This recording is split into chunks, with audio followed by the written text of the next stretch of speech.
O pastor David, há um tempo atrás, ele começou a expor uma série de sermões em cima de parábolas. E como ele sabe que eu gosto muito de parábolas, então ele me deu aí uma sugestão. Por que também você não começa a pregar em parábolas? E eu acatei essa sugestão. Como um bom amante de parábolas, eu acatei essa sugestão. E hoje eu quero falar com vocês a respeito de uma das parábolas mais conhecidas da Bíblia, que é a parábola do filho pródigo, que é essa parábola que tenho certeza que todo mundo aqui já leu alguma vez na vida. Eu tenho certeza absoluta que você já ouviu uma história, você já ouviu alguém contando essa historinha quando você era criança. Mas o grande problema que nós encontramos hoje é que a maioria dos cristãos simplesmente não consegue entender e interpretar uma parábola. Quando eu era criança e ia na igreja, eu ouvia várias vezes as pessoas usando essa parábola para dizer que esta é uma parábola que deve ser usada naquele caso em que algum desviado volta para a igreja.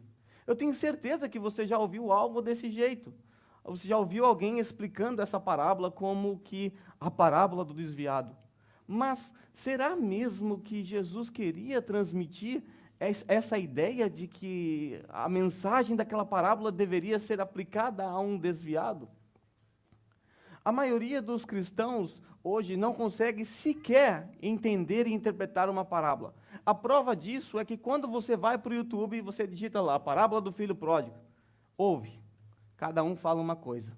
E você fala, mas isso não é possível. Como é que cada um pode falar uma coisa em cima de um texto bíblico? Como é que cada um pode interpretar de formas diferentes? Cada um tem sua forma de interpretar. Alguma coisa está errado aqui. E o que está errado é que tais pessoas simplesmente desconhecem uma chavinha mágica para interpretar a parábola. Existe um princípiozinho muito simples e fácil para se interpretar uma parábola. E se você não respeitar esse princípio, você vai criar aí um monstro teológico em cima de uma parábola, ou seja, você vai afirmar algo que Jesus nunca quis afirmar com a parábola. Então guarde aí o que eu vou te dizer, para que você não cometa esse erro ao interpretar uma parábola. Primeira coisa, guarde, parábola é sempre uma resposta dada. Então todas as vezes que você abrir diante de uma parábola, entre com essa chave em suas mãos. Ela vai abrir a porta do entendimento.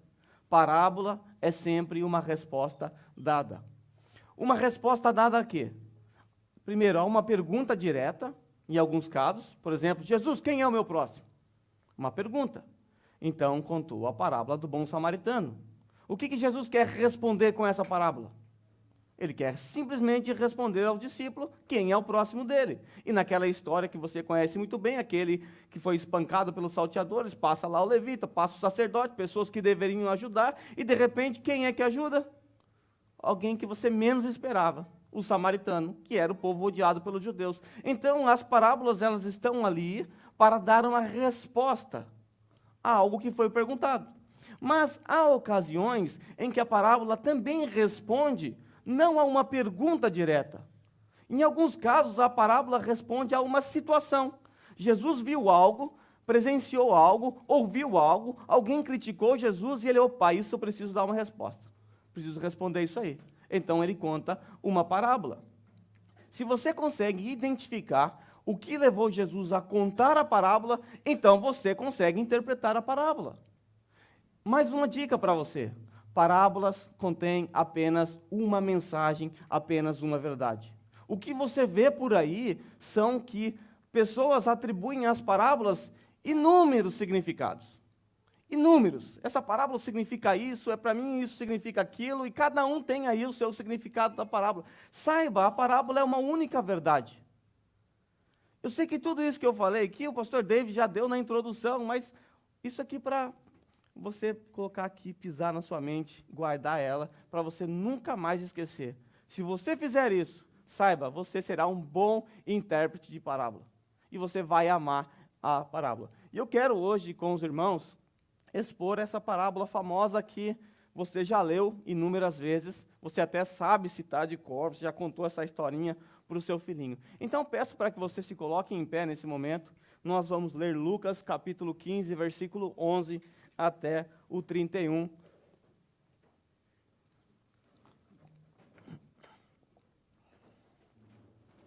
Lucas 15, 11 a 31.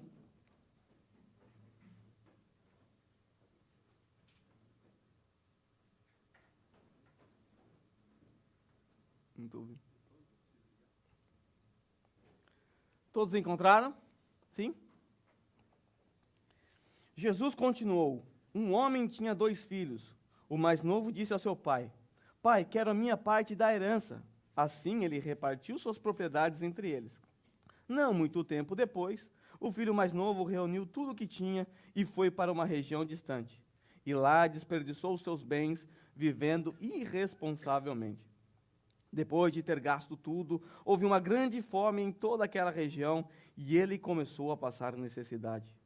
Por isso, foi empregar-se com um dos cidadãos daquela região, que o mandou para o seu campo a fim de cuidar de porcos. E ele desejava encher o estômago com as vagens de alfarrobeira que os porcos comiam, mas ninguém lhe dava nada. Caindo em si, ele disse: Quantos empregados do meu pai têm comida de sobra e eu aqui morrendo de fome? Eu me porei a caminho, voltarei para o meu pai e lhes direi: Pai, pequei contra os céus e contra ti. Não sou mais digno de ser chamado teu filho. Trate-me como um dos teus empregados. A seguir, levantou-se e foi para o seu pai. Estando ainda longe, seu pai o viu e, cheio de compaixão, correu para o seu filho, o abraçou e o beijou. O filho lhe disse: Pai, pequei contra os céus e contra ti. Não sou mais digno de ser chamado teu filho. Mas o pai disse aos seus servos: Depressa, traga a melhor roupa e vistam nele. Coloque um anel em seu dedo e calçados em seus pés. Traga um novilho gordo e matem-no. Vamos fazer uma festa e alegrar-nos. Pois este meu filho estava morto, voltou à vida, estava perdido e foi achado, e começaram a festejar o seu regresso. Enquanto isso, o filho mais velho estava no campo. Quando se aproximou da casa, ouviu as músicas e a dança, então chamou um dos servos e perguntou-lhe o que estava acontecendo. Este lhe respondeu: Seu irmão voltou e seu pai matou um novilho gordo porque o recebeu de volta são e salvo. O filho mais velho encheu-se de ira e não quis entrar. Então o pai saiu e insistiu com ele. Mas ele respondeu ao seu pai: Olha, todos esses anos tenho trabalhado como escravo a teu serviço e nunca desobedeci às tuas ordens, mas tu nunca me deste nenhum cabrito para eu festejar com os meus amigos. Mas quando volta para casa esse teu filho que esbanjou os teus bens com as prostitutas, mata um novilho gordo para ele. Disse o pai: Meu filho, você está sempre comigo, e tudo o que eu tenho é seu. Mas nós tínhamos que celebrar a volta deste seu irmão e alegrar-nos, porque ele estava morto e voltou à vida, estava perdido e foi achado. Os irmãos podem se assentar?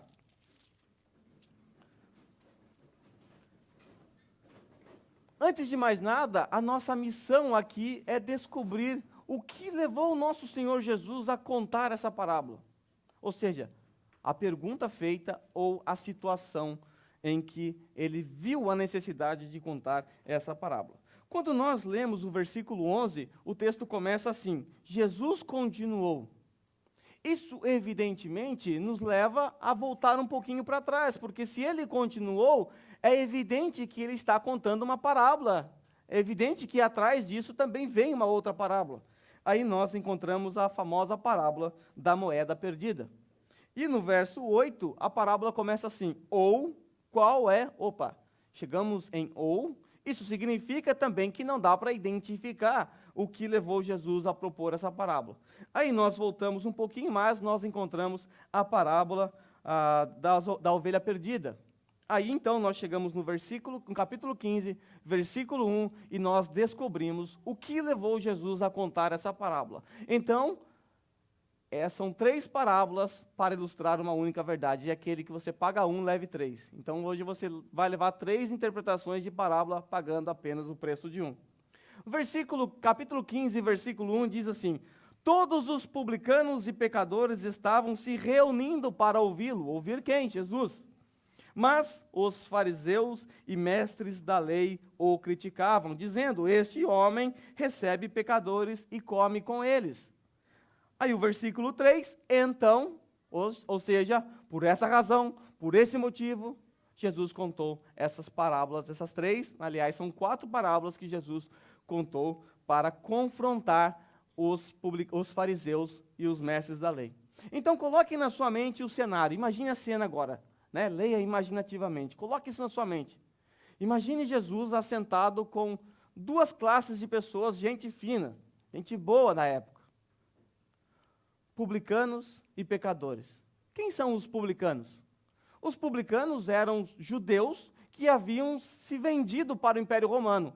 Prestavam serviço ao Império Romano, cobrando impostos dos seus compatriotas. Até aí nenhum problema, era obrigado a pagar imposto mesmo. Mas o problema é que o próprio Império Romano autorizava eles a cobrar a quantia que eles quisessem. E o que acontecia geralmente? Eles extorquiam seus compatriotas. Eles cobravam a mais dos seus compatriotas, e por isso eles eram odiados pelos judeus. Os judeus passavam distante de um publicano, porque era um traidor da pátria. Traiu o seu próprio povo, então era uma classe de pessoa rejeitada, que jamais você veria um judeu sentado à mesa comendo com esse tipo de pessoa. Mas Jesus está lá, sentado com publicanos. Aí nós temos uma outra classe de gente boa, os pecadores. Os pecadores, essa forma de chamar as pessoas era uma forma pejorativa, que você vai ver isso também em Gálatas. Paulo usando essa forma. Os judeus chamavam os gentios, ou seja, os não-judeus, os não descendentes de Abraão, de pecadores. É equivalente a chamar alguém de pagão hoje em dia. Mais ou menos isso aí. Então era uma forma bem pejorativa de se referir aos gentios, os pecadores.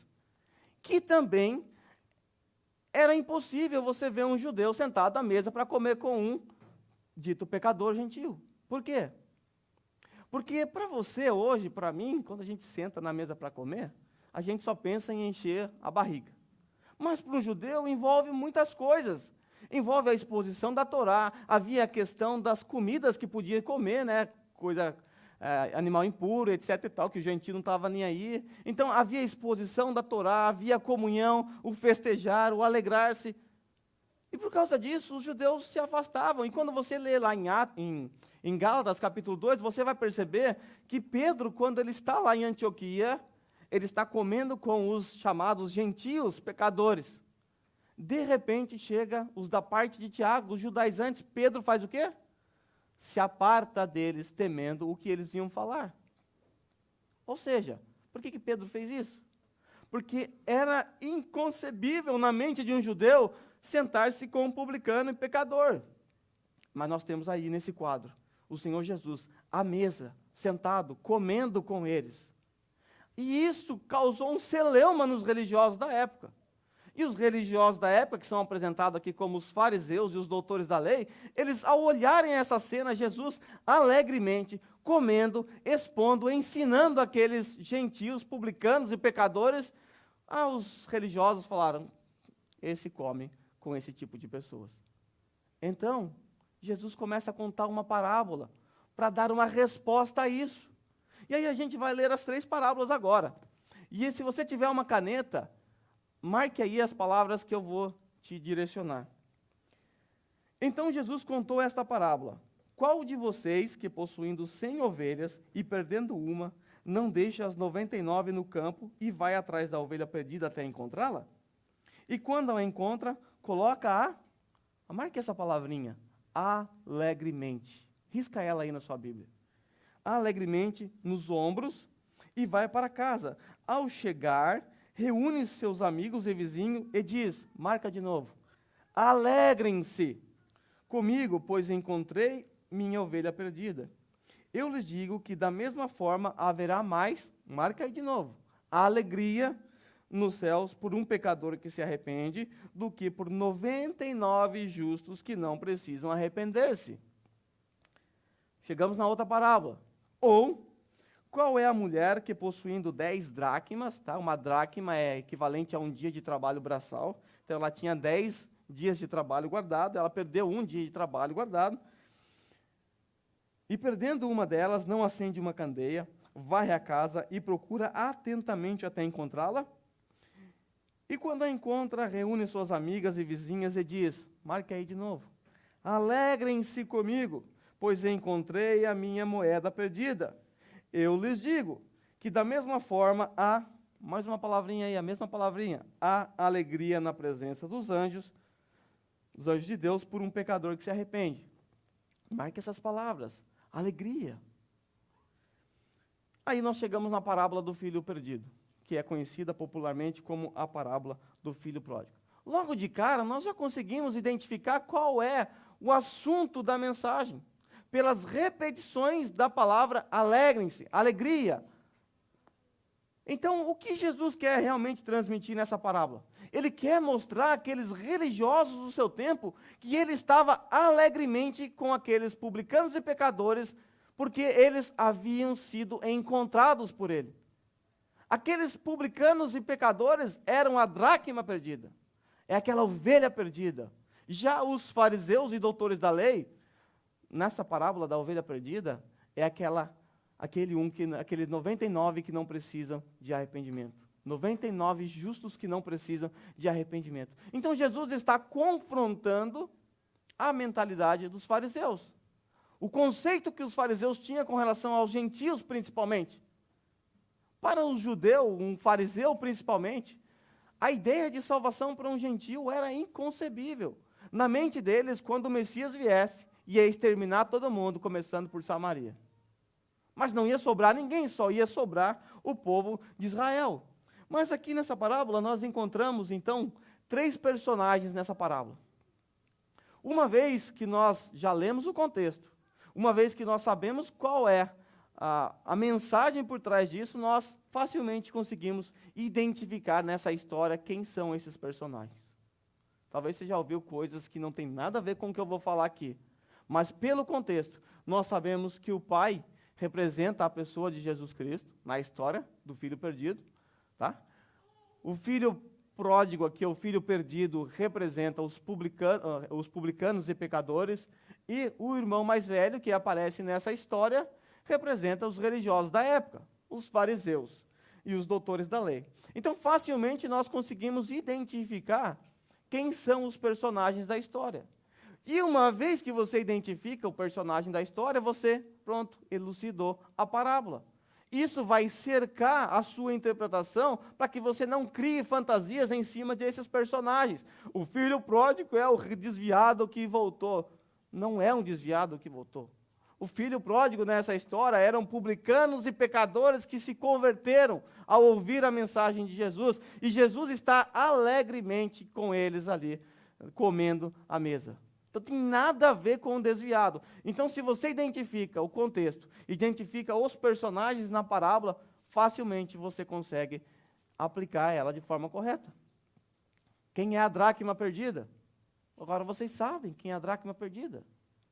Aquela única ovelha que se perdeu. Quem é aquela ovelha que se perdeu? Agora vocês sabem. E isso faz com que a sua aplicação não seja uma aplicação esdrúxula ou errada.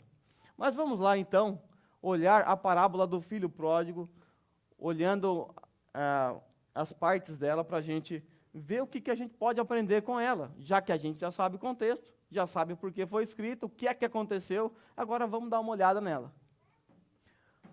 Quando nós olhamos para a história aqui do filho pródigo, que representa os publicanos e pecadores, nós observamos que, naturalmente, essa parábola, ela vai retratar a condição natural de todos os seres humanos. Por quê? Quando nós olhamos para o texto nos mostra que um homem tinha 2 filhos, o mais novo disse a seu pai: "Pai, quero a minha parte da herança." Assim ele repartiu suas propriedades entre eles.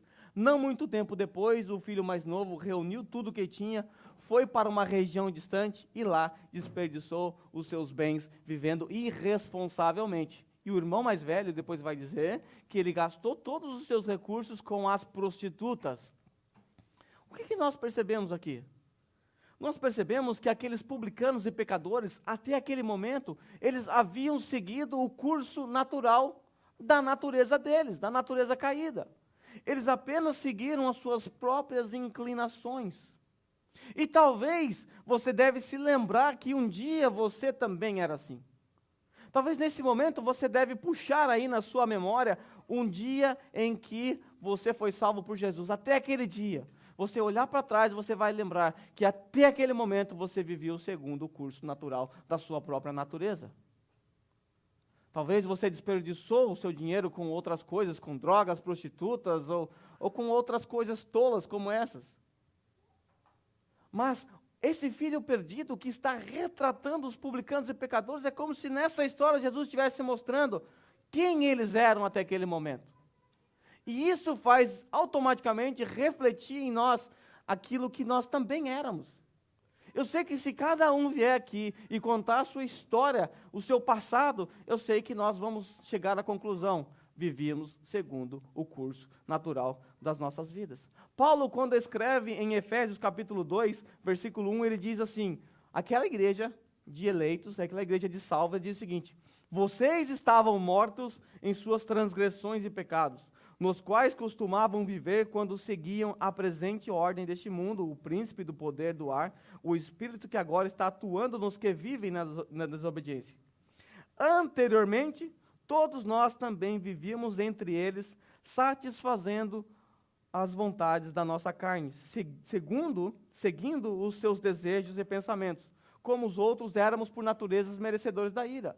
Paulo está falando do passado daqueles irmãos. No passado, vocês estavam mortos em suas transgressões e pecados, vocês eram guiados pelo príncipe que agora atua. E vocês viviam satisfazendo os desejos da carne de vocês. Aqueles publicanos e pecadores, até aquele momento, viveram também satisfazendo o desejo da carne deles. Por isso, eles eram detestáveis diante dos judeus, diante dos doutores e fariseus. Por quê? A história, pelo menos, de uma daquelas classes, nós sabemos o que mal ele fez, o quanto de mal ele fez. Traiu a sua própria pátria, traiu seus próprios companheiros. Mas a parábola do filho pródigo também, ela retrata as consequências de uma vida longe de Deus.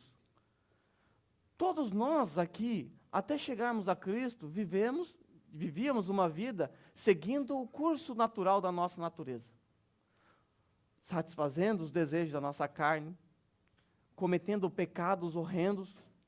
Mas tudo isso que fizemos no passado, é evidente que isso trouxe a você naquele tempo e talvez até hoje daquilo que você fez no passado.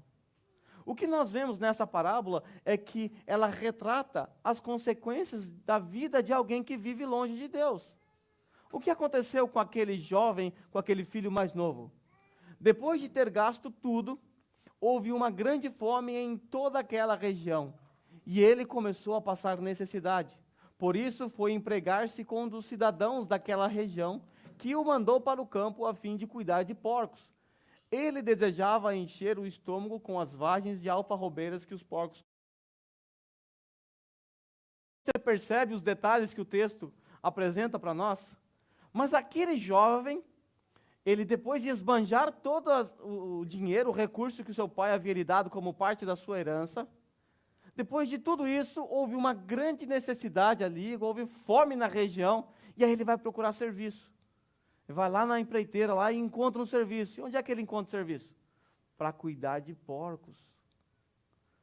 Porcos é aquele animalzinho preferido dos judeus. Sabe aquele animalzinho que o judeu tanto ama?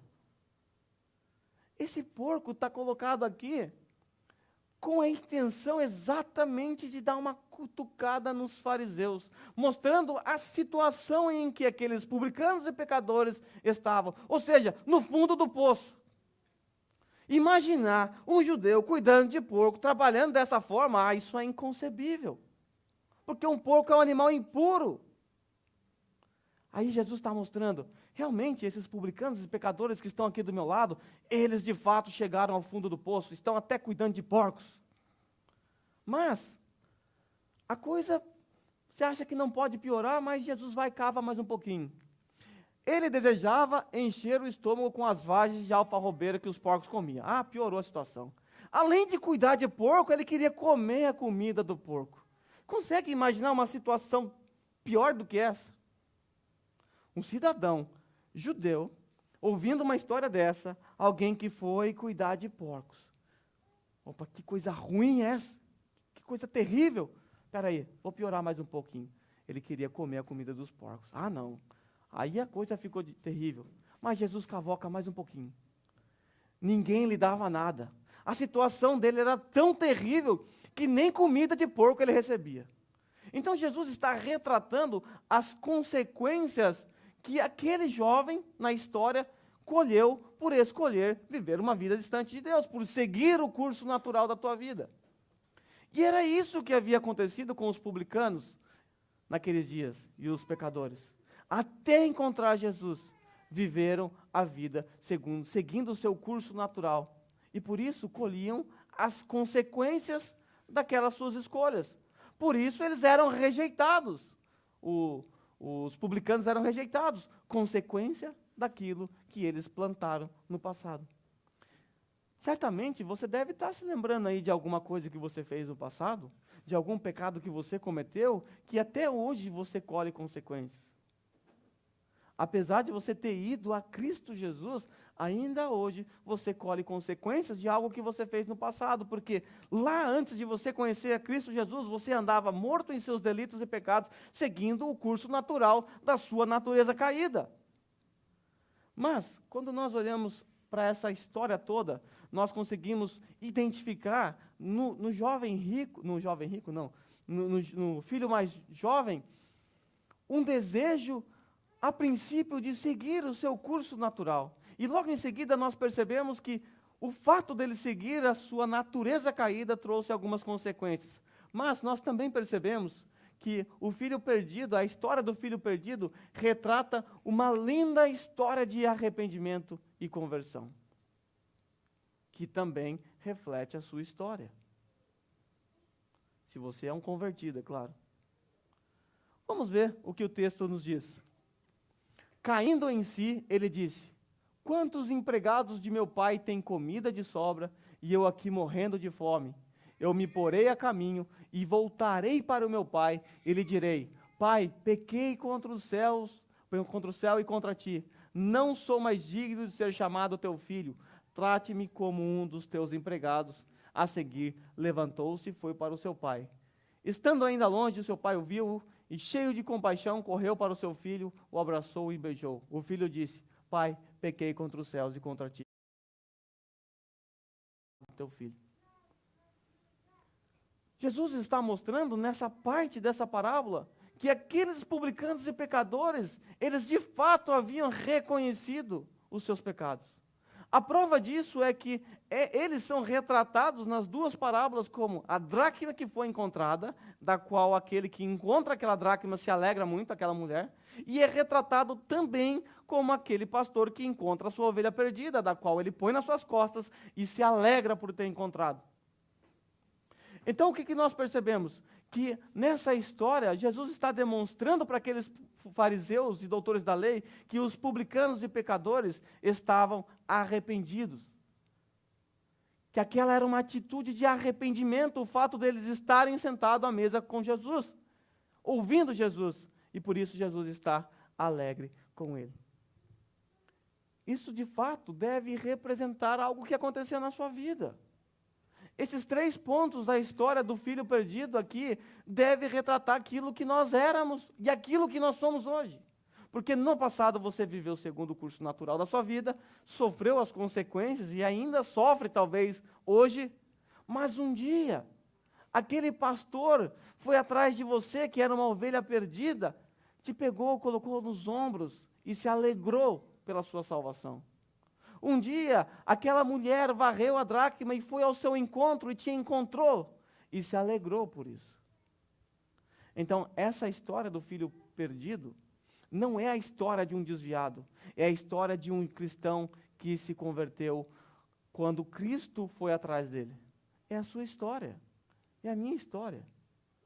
Então não use essa história para ilustrar a história de outras pessoas, de um desviado. É a história da nossa conversão. Se você pular um desses pontos aqui, Se você acha que você não é pecador o suficiente, como eram aqueles publicanos e pecadores, sinto muito, você está amputando aqui a história. A história não lhe cabe. Talvez o último ponto também seja sombrio para você. Porque o arrependimento, ele vem mediante ao reconhecimento de quem somos. Pai, eu pequei contra ti. Pequei contra os céus. Eu não sou digno de ser chamado teu filho. Reconhecimento. E eu sei que a sua conversão foi assim também, porque no dia em que você se converteu, certamente você chegou diante de Deus, desesperado, em prantos, e disse: eu não sou digno. Me perdoa. Me receba como escravo.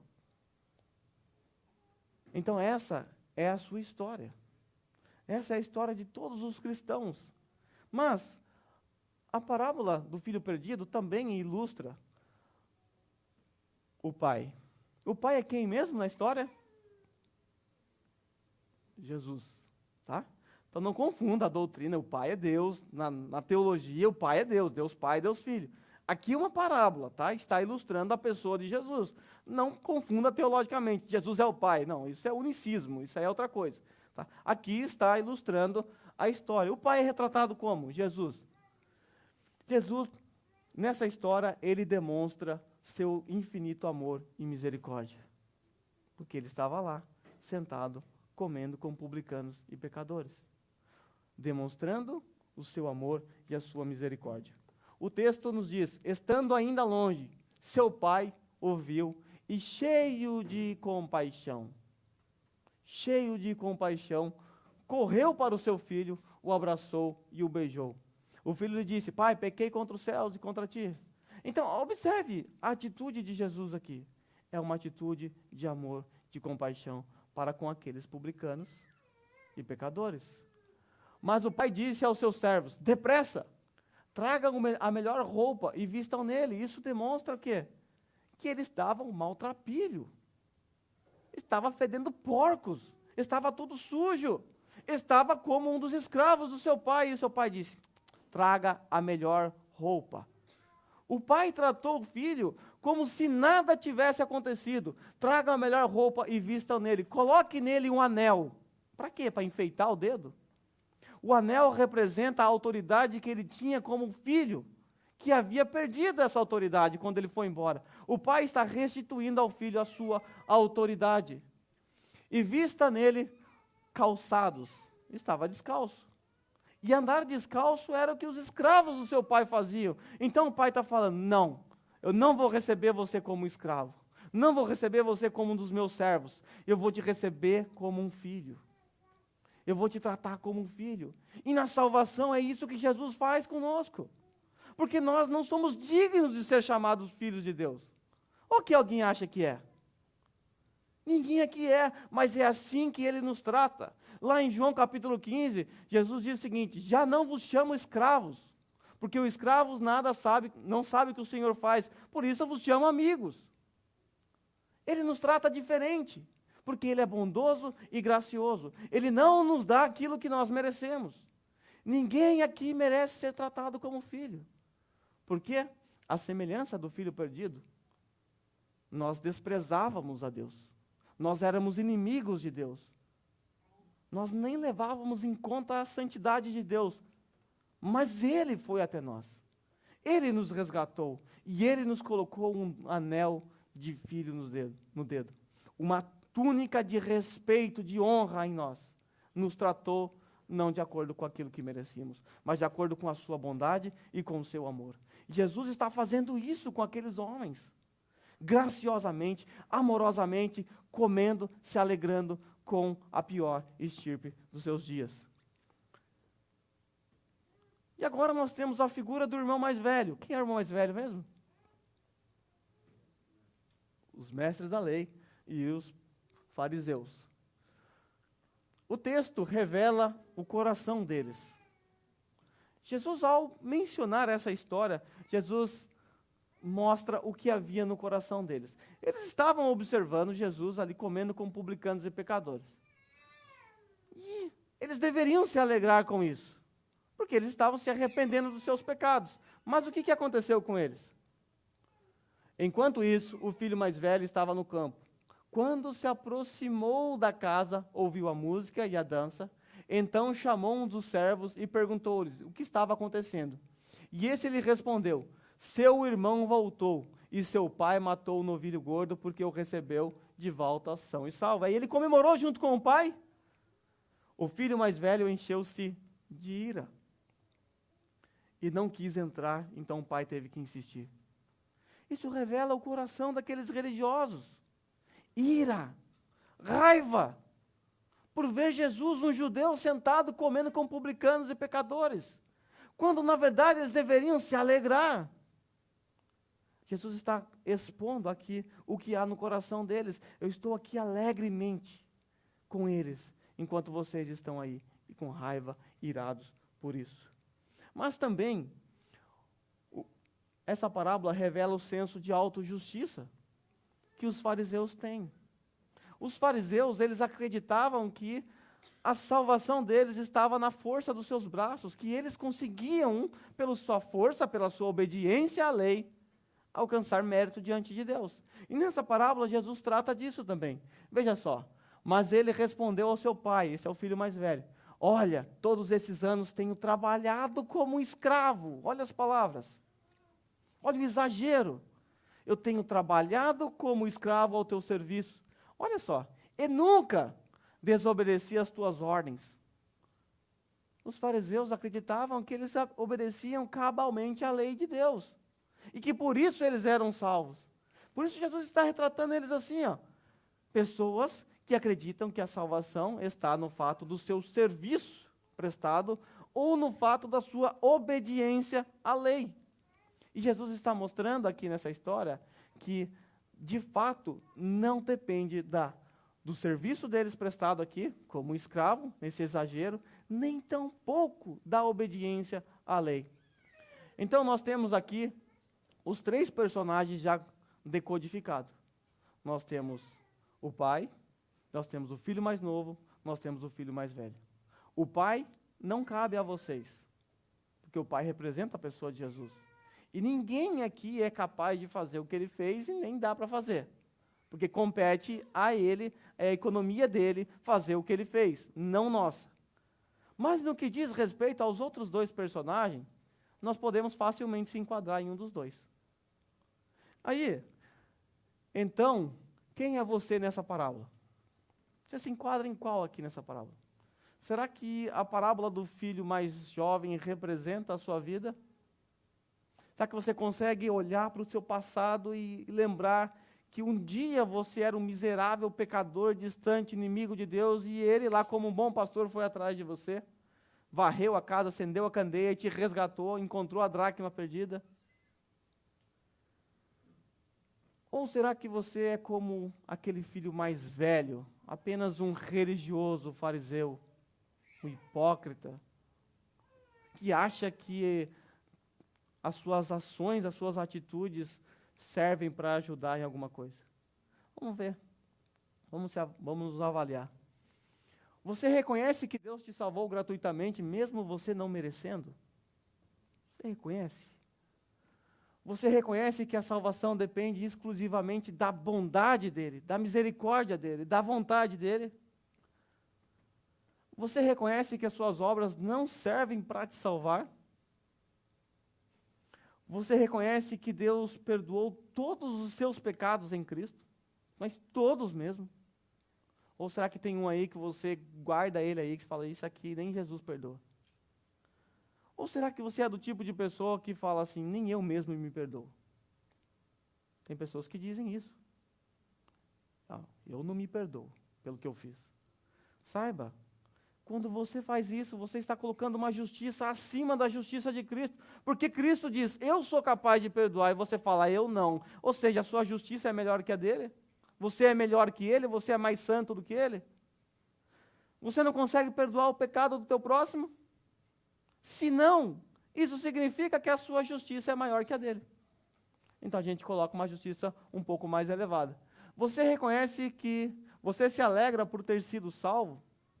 Há alegria em você porque Deus te salvou?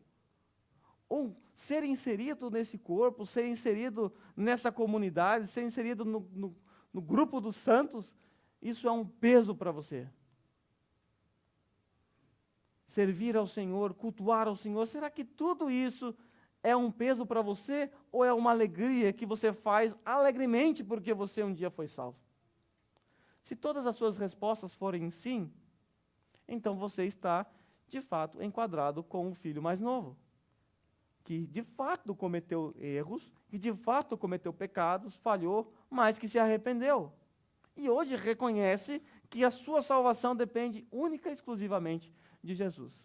Mas, vamos continuar aqui um pouquinho. Você não consegue se alegrar quando vê uma alma sendo salva por Jesus? Você tem dificuldade em se alegrar? Para você, tanto fez quanto faz? Quando você participa de um batismo, como nós fizemos nessa semana que passou, você se alegra?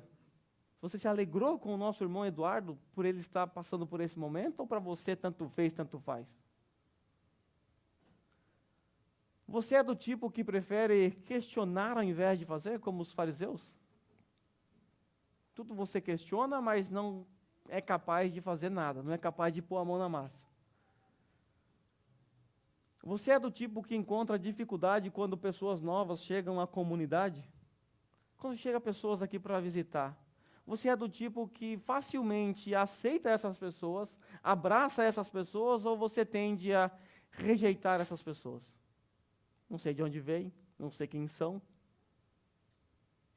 Era assim que os fariseus agiam. Havia um grupinho seleto deles ali, dos fariseus e os doutores da lei. Qualquer um que passasse desse grupinho aqui, não entrasse nesse grupinho, era facilmente rejeitado. Por isso eles estavam rejeitando aqueles que estavam comendo com Jesus. Não fazia parte desse grupo. Será que você é assim? Será que você tem dificuldade em aceitar que Deus vai trazer e está trazendo pessoas novas a essa comunidade? O seu desprezo por essas pessoas revela aquilo que está no seu coração. Tá? Você é do tipo que gosta de ser bajulado pelos homens e tudo aquilo que você faz é para ser visto e elogiado por eles, como os fariseus? Você é desse tipo? Você só presta serviço a Deus se tiver pessoas te observando. E tudo o que você faz para atrair a atenção dessas pessoas. Será que você é assim? Ou você é do tipo que acredita que por fazer muito você merece um tratamento especial? Não, eu ajudo muito aqui, eu faço bastante coisa aqui na igreja, eu mereço ser tratado melhor. Né? Eu mereço um tratamento especial. Se todas as suas respostas aqui forem positivas, parabéns, você está agindo como um fariseu. Porque é assim que age um fariseu. E o fariseu, naquela história, estava fazendo exatamente isso. Acreditando que a salvação dependia de ser judeu, restringindo a salvação para outros, criticando Jesus pelo que ele estava fazendo, e eles mesmo não estavam fazendo nada. Jesus fala disso em Mateus capítulo, acho que 27, uma coisa assim também, 22, se eu não me engano, dos fariseus, que colocam fardos, mas eles mesmos não são capazes de mover uma palha. Eles rejeitavam pessoas de outra sociedade, ou seja, de outra etnia. Será que nós não fazemos isso também em semelhança aos fariseus? Às vezes nós somos fariseus, essa é a verdade. Às vezes você vai agir como um fariseu. Mas é preciso você identificar isso o mais rápido possível e se arrepender. Porque agir como um fariseu por um longo período, isso vai trazer consequências terríveis à sua vida e à minha vida. Então nós precisamos nos avaliar constantemente para ver se nós de fato estamos nos enquadrando nessa categoria aqui de categoria elevada de fariseus. Isso pode acontecer com todos nós. Essa parábola, ela reflete o quê? Eu não sei se você percebeu, mas essa parábola, ela reflete o Evangelho. Jesus está descrevendo nessa parábola o Evangelho, ou seja, que antes você era inimigo dele, como nós cantamos, agora com ele à mesa, aqueles homens estavam comendo com ele à mesa, se alegrando com ele. E essa é a história da nossa conversão, ou seja, é a história do Evangelho. E a história do Evangelho começa reconhecendo a nossa condição de pecadores diante de Deus. O Evangelho começa com uma péssima notícia, que você é pecador, miserável, condenado ao inferno. Começa por aqui. E depois nós temos, então, contrapondo essa má notícia, a boa notícia, que Jesus Cristo é a solução para essa sua condição de pecador. E agora, no Evangelho, nós também descobrimos que Jesus, ele não simplesmente é o meio, mas a única solução, e é Ele que faz tudo o necessário para nos redimir, ou seja, verter o seu precioso sangue na cruz do Calvário. Essa é a sua história, essa é a história do Evangelho. Então, ao terminar essa parábola, ao ler essa parábola, ao refletir sobre essa parábola, se o seu coração não se alegrar por aquilo que Ele fez por você, sinto muito, você não entendeu a parábola. Ou talvez você não foi nem alcançado por Ele. Porque esta é uma parábola que nos leva para Ele de volta. Esta é uma parábola que nos atrai, é uma parábola que coloca diante de nós um espelho e nos faz enxergar, ou nós somos aquele jovem moço, o filho pródigo, ou nós somos aquele irmão mais velho, com o coração rancoroso, com o coração petrificado, com o coração endurecido. Não há outras opções. Essas são as nossas opções. Aqueles que não são salvos em Cristo Jesus têm os seus corações petrificados, endurecidos e continuam vivendo segundo o curso natural da sua vida, da sua natureza. Mas aqueles que outrora estavam nessa condição, já não estão mais, não podem mais viver nessa condição. E aí é que nós precisamos checar a nossa vida, porque pode ser que nós não sejamos um fariseu e não tenhamos o nosso coração petrificado. Mas hoje pode ser que estejamos caminhando nessa direção. É preciso, sim, se arrepender e retornar ao caminho do Pai. O que eu tenho a dizer aos irmãos é: se alegrem pela sua salvação. Essa alegria pela salvação que Davi diz lá no Salmo 51, Senhor, torna a dar-me a alegria da salvação. Essa alegria da sua salvação é uma força motora que vai fazer com que você haja de forma diferente. Muitos cristãos, quando se convertem, é uma alegria, uma euforia, quer ajudar, quer servir, quer fazer tudo, quer evangelizar, quer abraçar o mundo, porque é contagiado por essa alegria, mas passa-se o tempo, aquela alegria simplesmente se esvai. E fazer parte de uma comunidade acaba sendo um peso ou algo religioso. Domingo após domingo eu tenho que ir lá. Nossa, feriado, podia estar em casa descansando porque eu vou trabalhar amanhã. Eu tenho que ir lá na igreja, senão o pastor vai me ligar. Acaba se tornando um peso, por quê? A alegria foi sufocada. Você lembra quando você se converteu? Aquela sua alegria, aquele seu desejo. Você queria que tivesse culto a semana inteira na comunidade para participar. Porque havia em você a alegria da sua salvação. Talvez hoje você não tem mais essa alegria. E isso explica o porquê você tem reagido assim com relação a fazer parte disso aqui, a cooperar com isso aqui, a ajudar isso aqui. Talvez a sua alegria foi sufocada por outros sentimentos. Mas o que eu quero fazer com essa parábola, o que eu quero despertar em você novamente, é que Jesus se alegrou por aqueles pecadores que se arrependeram. Você também tem que se alegrar, porque você, nessa história, era o publicano e o pecador. O seu Senhor se alegrou em te salvar, então se alegre em ser salvo por Ele. Que essa alegria permaneça no seu coração, e que essa alegria motive você a servir ao Senhor melhor, a cuidar do seu irmão melhor, a prestar atenção naqueles que estão chegando aqui na comunidade, com amor e carinho, porque é essa alegria que vai te motivar, a alegria da tua salvação. Agora, se você esquecer que você foi salvo, ou achar que você não precisa ser salvo, que você não é tão pecador assim, então do que você tem que se alegrar? Nada. Você fez por merecer, você fez porque você é bom, você não precisa de Jesus.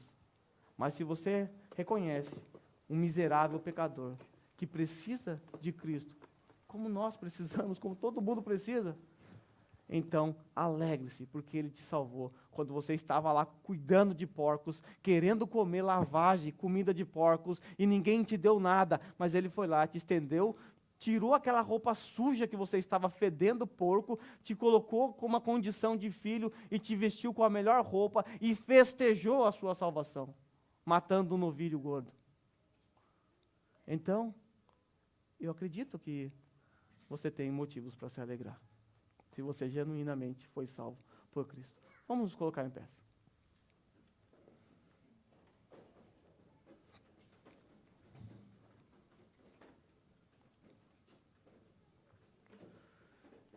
Deus, queremos te agradecer porque o Senhor nos legou essa parábola linda, maravilhosa, que retrata a nossa condição, retrata aquilo que nós éramos antes de te conhecer. Obrigado, Senhor, porque o Senhor não nos permitiu ficar naquela condição. O Senhor nos tirou, nos resgatou amorosamente. Pai, eu quero pedir ao Senhor que a alegria da tua salvação esteja presente nos nossos corações. Amanhã, Senhor, temos que trabalhar, temos que voltar à nossa rotina e certamente o desejo de murmurar, o desejo de reclamar do calor, de reclamar, de ter que trabalhar, isso certamente vai estar presente no nosso coração. Mas, Senhor, sufoque esse desejo pecaminoso, esse maldito desejo de murmurar. Sufoque, Senhor, com alegria de saber que o Senhor nos salvou. Que ainda que tenhamos que trabalhar naquela fábrica quente, ainda assim, Senhor, nós o fazemos com alegria porque somos salvos em Cristo Jesus. E gratos ao Senhor porque o Senhor é que nos colocou naquele local.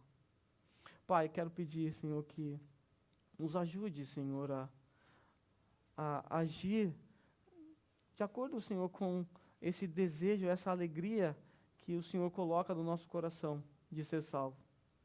Nos ajude, Senhor, a lembrar de quem éramos e de quem somos hoje. E a lembrar que tudo isso só é possível porque o Senhor mesmo nos resgatou. O Senhor mesmo nos salvou.